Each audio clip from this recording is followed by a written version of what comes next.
your candidate for Mark of the Week. Ginnivan.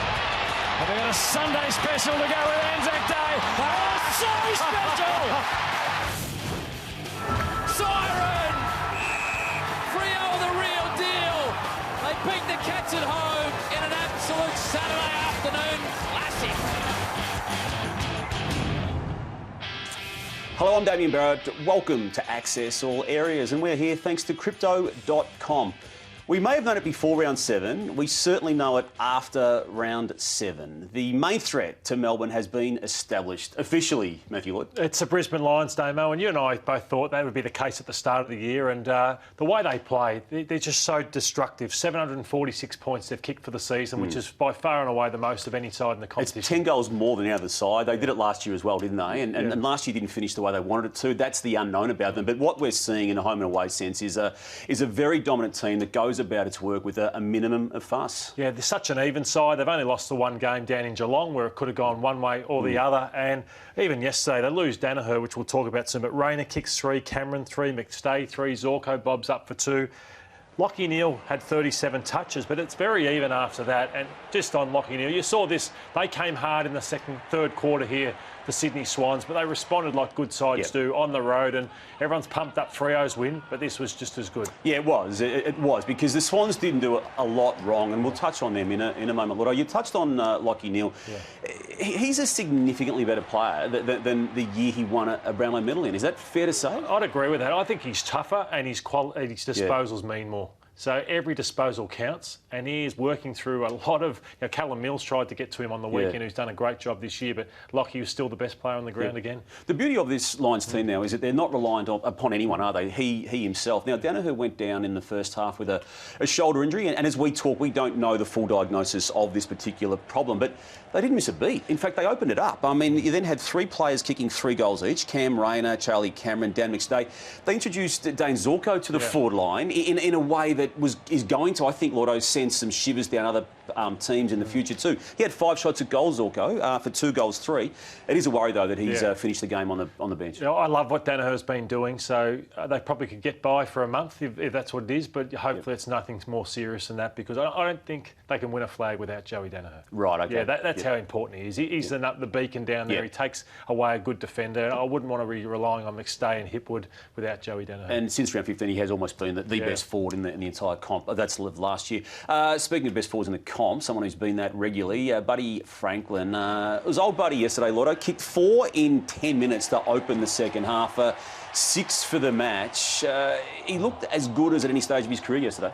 We spoke about goal kicking yesterday, and Buddy kicked 6 straight. He didn't look like missing, and I've had moments throughout this season where I've thought, is he still what he was? You have been doubtful. Yeah, I have been doubtful of him, but yesterday he turned it on again, and the bigger the stage, the bigger Buddy got, and he nearly turned the game on its head there through that period. 4 goals in the third quarter. But Brisbane were the more even side. They had more contributors and they found a way. But that was brilliant by Buddy. They were in all sorts. No one could handle him in the Brisbane Lions defence. I don't think they lost too much to Swans when it's all said and done. I mean, they're probably not ready to win a flag when it's all said and done this year, but they're going to push high. And I think a loss like that, they'll actually learn as much from as a win would have provided. Yeah, I'd agree with that, Damo. The Western Bulldogs, their DNA was back yesterday, I thought, and it was their spread. When they start playing this way, Damo, they are at their best, and it's this sort of movement. Look at the Bombers, though, sagging off them. You've got to come at the Western Bulldogs. They didn't do it well enough.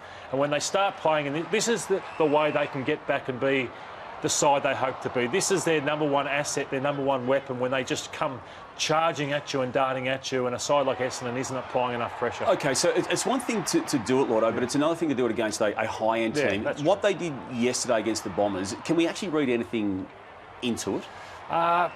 You're spot on. They've got Port Adelaide on Friday night, which will be, even though they're going poorly, there'll be a far bigger challenge. And we saw what they did to Port Adelaide in a prelim last year when they were at their best playing that way. So I think we do have to wait and see, but at least it's a good step forward. That was the transition, and they managed to do what they did yesterday without Norton hitting the score in a goals sense. They're pressure auto too. I mean, when they're on song, there's no one better in the competition.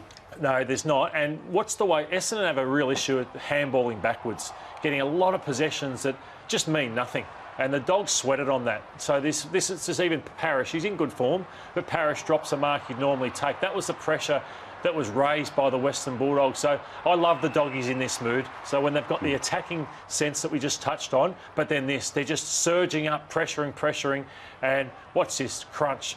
And next minute, straight back down the other end, and you get Bontempelli doing things like this and goals. Dunkley went forward, probably the best game he's played.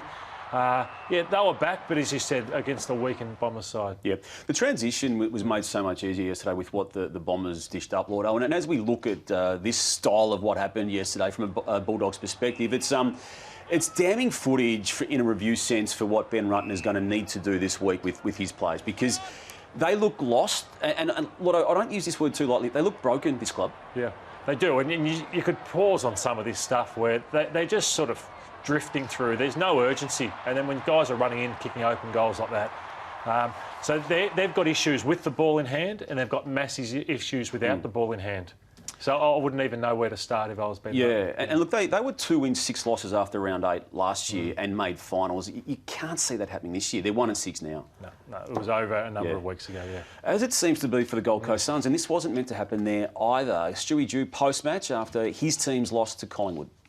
The main part for us is we've got to keep educating on what's required. 5 minutes isn't enough. It sounds basic stuff, but when you look at all footy across the weekend, it's the teams that do the fundamentals really well over and over, and we're not there yet.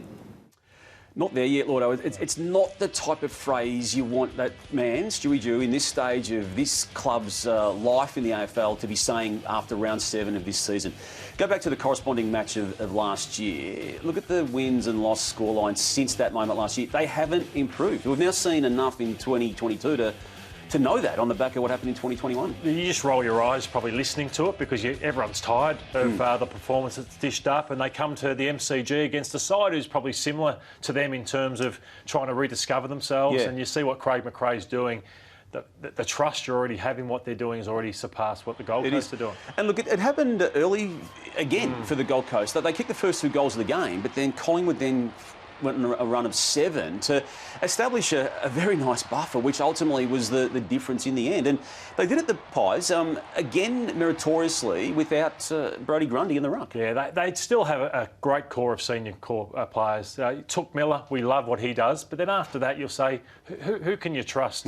Whereas Jeremy Howe, Darcy Moore, Steele Sidebottom, Scotty Pendlebury, the experience that these kids can learn from is brilliant, whereas the Suns just don't ever seem to have that. Yep. Lotto, this week's Bold Play of the Week, thanks to Crypto.com, goes to a looming favourite of everyone, Jack Ginnivan here. This goal just, again, sums up this man. He doesn't look fast, Lotto. He's certainly not big, but he's got footy smarts. He is. His dad was a country legend, kicked, I think, 119 goals.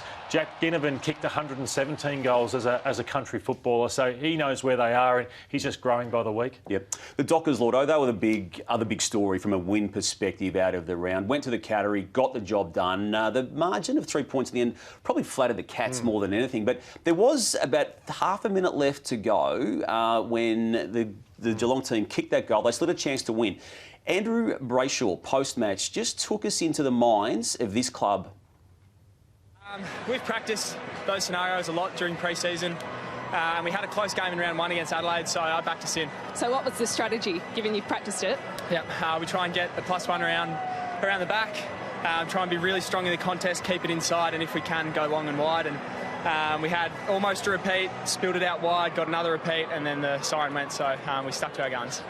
OK, so what he's referring to, Lordo, is this play here. 25 seconds to go. Tell us what he's referring to. So they've trained for this play. So when you're up by 3 points and you just got to hold on to that lead. So he said they've put one back behind the play. They want to get as many numbers around the contest as possible. And if they win, don't kick it to the corridor. You've got to kick it out wide where it makes it harder for Geelong to score. Does that make sense to you in that situation? Oh, they've nailed it. And that's why Justin Longmuir is a very, very good coach, good young coach. He's trained them.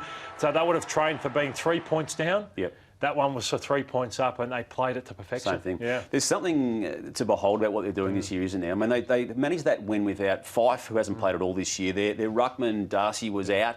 Taberner, the full forward, was out.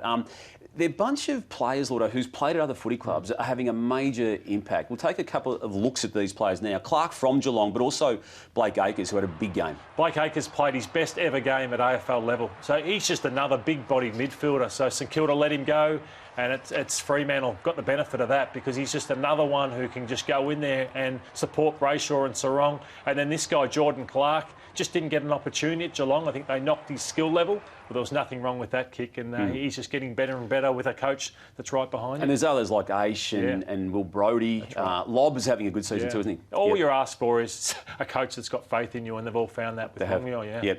The Saints threw a game away, didn't they, Lord? I mean, it was a very good win by Port Adelaide, but with a scoreline of 4 goals 18 and misses like this, Lord, this has got nothing to do with the venue. And I know that you and others and some people have raised this issue that why play a home game in these conditions in Cairns, but this is the reason they lost the game. And if anyone in that from this football department, Lordo, dares go into Matt Finnis's office, the CEO of the Saints, and suggests that we lost this game of footy because we had to play in Cairns, I'd be saying to them, you go and fix these goal-kicking problems more than anything. Yeah, I more said I don't like the quality of footy there. I didn't say it cost them the game at all. But look at this, ranked 17th again for set shot accuracy, 52 goals, 42. Higgins is down with that. Max King is down with that. They're the guys that have the bulk of the shots. And that was a bad 4 points to lose in terms of trying to finish in the top 4. They've got themselves on a roll from a Port Adelaide perspective of 2 wins now. They're 2 and 5. You called for some changes in the midfield early in the season, and Ken Hinkley has pulled the trigger on a key part of that. I didn't like what I saw from Butters and Rosie, or the roles that they were playing after they were just obliterated by Melbourne in a big Thursday night game. And you know, Rosie was best on ground last week, and now Butters was just instrumental in this second half. And they're brilliant players. They'll draft a top 5 for a reason. Doesn't mean you're always going to be an inside midfielder, but they're too good to not to be on the outside. Have they got the motives to get through a whole season with this role? I think this guy has. I think Rosie's not a strong player that could handle a Paddy Cripps. Whereas I think Butters is one that can go in there full time. Giants, like Port Adelaide, got their second win of the season. Theirs came against Adelaide at the Adelaide Oval, Lordo.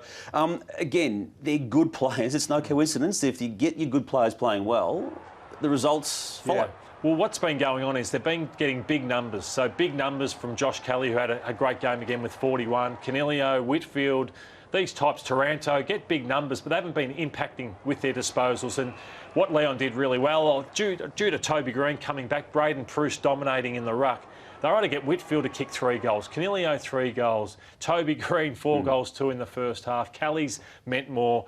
Well done, Leon Cameron, because it's been under siege, and you love seeing guys under pressure perform like that. And when you judge a club, Lordo, you can only judge them on how they react to the man in charge. And look, post-match here, I mean, he's invested as much as ever been. It's for someone who's won finals in 5 separate seasons, to have this play out the way it is, and I understand he has allowed this to be the narrative that's being placed around him, but it's unfortunate, isn't it? Because ultimately his record does deserve to stay. Yeah, and even as a coach, you doubt yourself. You know, are they still playing for me? How are we going? How's my game plan going? They've moved the ball too slow in recent weeks. They were a bit more aggressive with that and got the results, and they've got Geelong this week, so no rest for them.